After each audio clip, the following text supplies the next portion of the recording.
ನಾನು ಮಹೇಂದ್ರ ನಾಗಪ್ಪ ನಮ್ಮ ಸಚಿವ ಸಂಪುಟದ ಚಟುವಟಿಕೆ ವರದಿ ಮತ್ತು ಮುಂದಿನ ತಿಂಗಳ ಕಾರ್ಯಯೋಜನೆಯನ್ನು ತಮ್ಮ ಮುಂದೆ ಪ್ರಸ್ತುತಪಡಿಸುತ್ತಿದ್ದೇನೆ.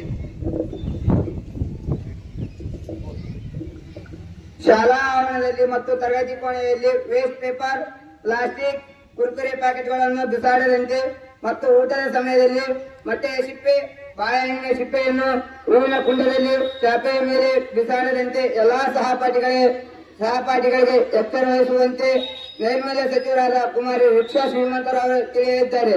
ಅದರಂತೆ ಶಾಲಾ ಆವರಣದಲ್ಲಿ ಮತ್ತು ಶಾಲಾ ಹೊರಗಿನ ಇರುವ ಗಿಡಗಳು ಬಾಡದಂತೆ ತೋಟಗಾರಿಕೆ ಮಂತ್ರಿ ಶ್ರದ್ಧಾವನ್ನಪ್ಪ ಕೆಲವು ಮಕ್ಕಳ ಗುಂಪುಗಳನ್ನು ಮಾಡಿ ಎಲ್ಲಾ ಗಿಡಗಳಿಗೆ ನೀರು ಹಾಕುವ ಕಾರ್ಯಕ್ರಮವನ್ನು ಮುಂದುವರಿಸುತ್ತಿದ್ದಾರೆ.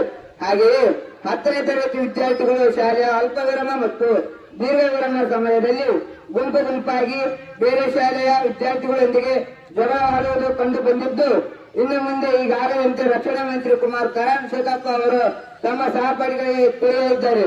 ಮುಂದುವರೆದಂತೆ ಕೆಲವು 10ನೇ ತರಗತಿಯ ವಿದ್ಯಾರ್ಥಿನಿಯರು ಮಧ್ಯಾಹ್ನದ ಬಿಸಿಯೂಟವನ್ನು ಸೇವನೆ ಮಾಡದೆ ಇರುವುದು ಕಂಡು ಬಂದಿದ್ದು, ಆರೋಗ್ಯದ ದೃಷ್ಟಿಯಿಂದ ಮಧ್ಯಾಹ್ನದ ಊಟ ಅವಶ್ಯಕವಾಗಿರುವುದರಿಂದ ಶುಚಿಯಾದ ಮಧ್ಯಾಹ್ನದ ಬಿಸಿಯೂಟವನ್ನು ಸೇವನೆ ಮಾಡುವಂತೆ ಎಲ್ಲಾ ವಿದ್ಯಾರ್ಥಿನಿಯರಿಗೆ ಆರೋಗ್ಯ ಸಚಿವರಾದ ಬೃಂದಾ ರಘುವೀರೆಲ್ಲರಿಗೂ ಹೇಳಿದ್ದಾರೆ.